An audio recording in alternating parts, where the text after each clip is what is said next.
The S&P 500, the Nasdaq 100. If you look at the action, look at the action we're getting today. We got the VIX trending back at lows.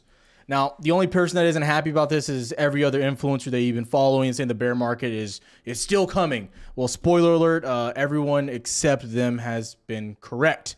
Because let me tell you, we've been making an absolute bag here. If you follow the newsletter and we look at what's happening on the S&P, the Nasdaq, it's just an absolute money printer. There's no way around it. Now let's break this down really quick. We go to the daily chart. What are we looking at? I told you a few days ago, right? Listen, this isn't no BS. I tried to tell you. I preach the truth, the good news, as the good Lord says. And as we look here, 15.7. I said if we get over this level, we can start breaking this level. Good things, not good things, great things can happen. In my opinion, this hold almost signifies, solidifies, does everything but edify the great name of Tyler Wilson, because I do think we're going to start pushing into local highs. Scratch that all-time highs. And I know you're going to get really mad about this. I know. Mike Schwartz, shout out to you, buddy, because you're absolutely getting destroyed. But you're moving exactly like you want to see, right? You're getting them out. Now, if you want a clarification, we go to the 2-hour time frame here. And I think today and Friday really painted a great picture. So everyone was kind of panicking going to the weekend here on the Nasdaq because you come into 15.7. Obviously, you kind of end the day a little bit down below.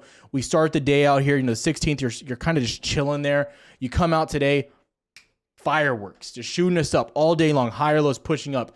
But the interesting thing, though, is you go to the 5-minute, you look here, is you get a little bit of a pullback throughout the day, a little bit. I mean, you're making higher lows all day, so it's beautiful. But you go to something like RTY, and this is the Russell, and people like to disconnect from reality of what is happening with the Russell. You pull back, but the Russell just says, yeah, just inject me with all the steroids because we're just going to pump like Arnold Schwarzenegger back in the 70s. I mean, you're just going absolutely bananas. Just absolutely jacked to the tits, if you will, right? You're pushing back up, mounting previous highs, what you want to see. And this goes back into the theory if earnings can continue to beat, which they look pretty good so far. Everyone was like, banks are going to do bad, right? Banks are the worst, but banks continue to beat and beat and beat and beat. You have to come to the realization that if tech beats, something just might break and push us to the, to all-time highs. And if we come to the realization that JP Morgan absolutely destroyed, what do we think is going to happen with Saks, Morgan Stanley? And Morgan Stanley had some pretty crazy price targets of 4,500. If you don't remember, those came true. Like the prophet himself said, shout out to my Muslim followers. But that's what's happening right now. Okay, now before we get into any more juicy content, to tell you right now, consider liking and subscribing. Not because you want to, but because you need to. Okay, I usually don't tell you need to do anything, but you need to. Because I've been telling you, buy, right? PCE, we've been talking about all the data that's been coming in and exactly how the Fed's been interpreting it. And next week, guess what? FOMC is coming back. So it's a big one. Now, if you're interested in, taking that next step, saying like, me and you are going to go to second base, really become one of the boys, if you will.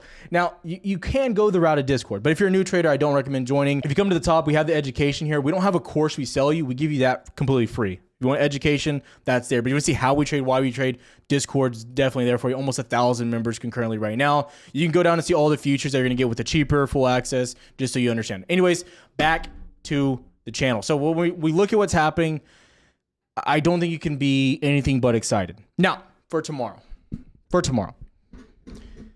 we need to understand, we're going to have some good earnings in the morning. We have some juicers, if you will, some real nice juicers. We have Bank of America, Schwab, Stanley. It's going to be good. Lockheed Martin for the Dow.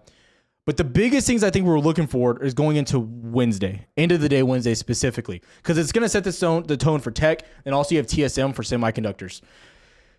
I'm going to tell you right now, I wouldn't be the crazy day trader going into the end of this week. I'm going to tell you that right now, or the beginning of this week. I would start to maybe hit the brakes a little bit. Like Tyler, we broke out, but be careful, because we haven't made that next stride that's going to propel us to highs.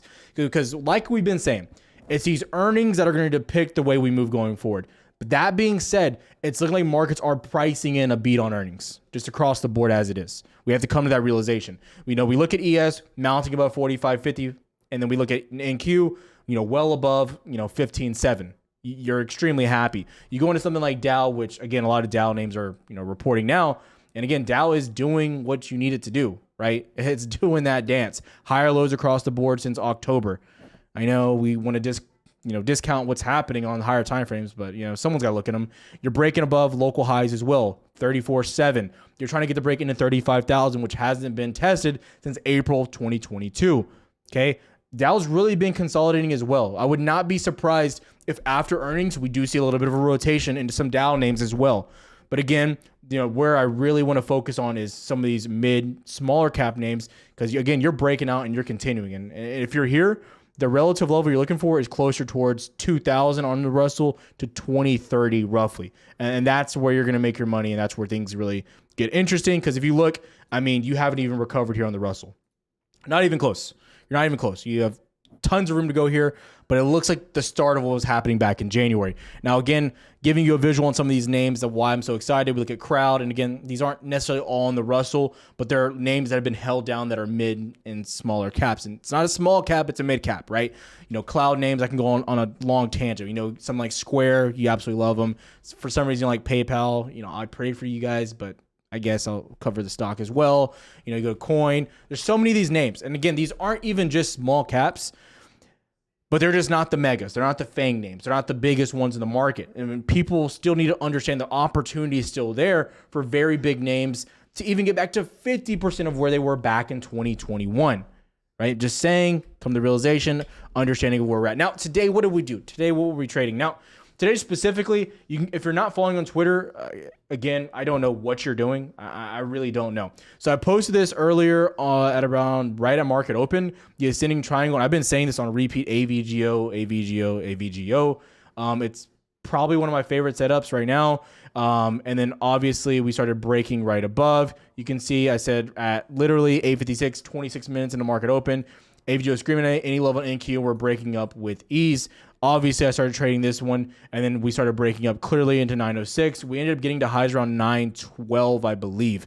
I also want to highlight, too, obviously some winners that we had on the day from Discord, not just me. But a few days ago, I actually didn't post it. I pulled out around, I'll post it later so y'all can see what's happening on the account. We took out the $10,000 for the payday. We went from 40K down to 30K on the account, but we're already back up to 59K. And that just shows you when you look at these opportunities that continue to come. I know you guys say, well, Tyler keeps saying the same thing, opportunity, this and that, this and that.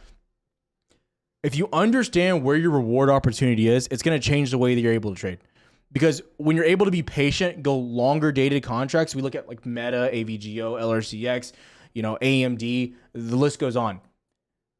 The reason why I'm able to sit patiently is because I'm going, like I said, if you go watch the previous videos, 4 months, 5 months, 6 months. I was saying have time on contracts because you want to be able to average down as we get to some of these major supports. For instance, AMD, all the time at 109 through 107, we were just loading up. We hit 122 and then we're back at 118. You go to Google, everyone was panicking on Google. I was like, bro, what are you doing? We bought at 117. You get down to 115, right? Why is no one panicking when you're pumping up, over $10 on the upside on Google? The list will go on and on and on. Everyone was saying short NVIDIA, short semiconductors. But again, you're just breaking on into highs. And this is why I'm telling you right now, AVGO has massive upside potential because NVIDIA is just absolutely ripping as well. AVGO is actually, it might be a bigger market cap than NVIDIA. It's really close though. They're both really big names. I believe AVGO had the biggest holding in SOXX.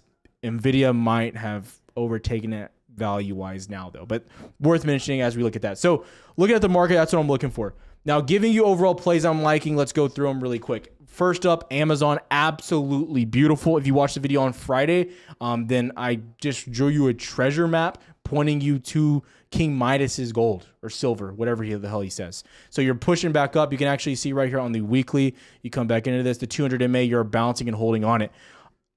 This trade's really simple. You're going long at the 200, you're expecting a bounce. Stops, in my opinion, right below 132.7. The end, you fill the gap. It is what it is, but it still looks really good. We rode this all the way to the upside as well. If you're in Discord, we've had in the money calls on this thing since all the way back at like 110. So you're still sitting really pretty.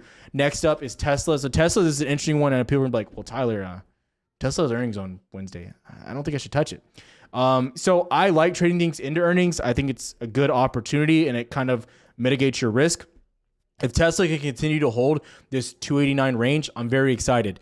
I also want to mention today, I made a little bit of a post inside Discord and I was telling everyone, you're just looking at previous highs over and over, and Tesla continues to do the same thing. Believe it or not. So you look at what's happening here, go to the 15-minute really quick, and as you can see here, you're coming into that level. This was your previous high right here. 1, 2, you come right back into it right here, about in 283. You bounce perfectly. Everyone's looking for the total gap fill. That's just nonsense, especially when you're moving as bullish as we are. And again, Tesla bounces right back up, making higher lows throughout the rest of the day, mounting 289. So I like Tesla a lot, but I will say, you're coming to a pretty big inflection point with this earnings. I would not be holding Tesla through earnings. Just going to tell you, this whole level from 294 into 313 is tough. If you break 313, 314, in my opinion, Tesla will push to all-time highs. And I think, yeah, I got it. Yeah, J-Room just gave me his nod of approval, okay? Hey, don't shoot the messenger, right? So that's my favorite 2 plays going into the end of this week, or just going into the middle of this week. I'll have more coming out. But again, if you're looking at mid caps and things I like there, again, I'm going to keep saying it: cloud, CRM, crowd, the whole board, right? I mean, they just continue to go up, right? I'm telling you right now, if you want value, if you want names that you're going to be able to hold and look at profits over the next year, 2 years, I think cloud is where it's at. I said the same thing when I was buying QCOM down here. Go look at the dates. Go rewind the tape, right? Call it ESPN Sports Center top 10, right? You're welcome, right? Top 10 play of the year right here. We were buying QCOM at lows. Everyone's panicking at 100. But, we were buying at the .com bubble highs. You hadn't seen this level since, what was it, 1992? I don't even know. I was just a thought in my mom's little tummy at the time, right? I was battling sperms at this level, right? Woo! Good thing I won, right? On and off the court for real. So you can see that perfect bounce off that level, pushing back up, ultimately back into 123. But I think QCOM has immense value across the board. Like, subscribe, do what you got to do. See you tomorrow. Yep, still the best.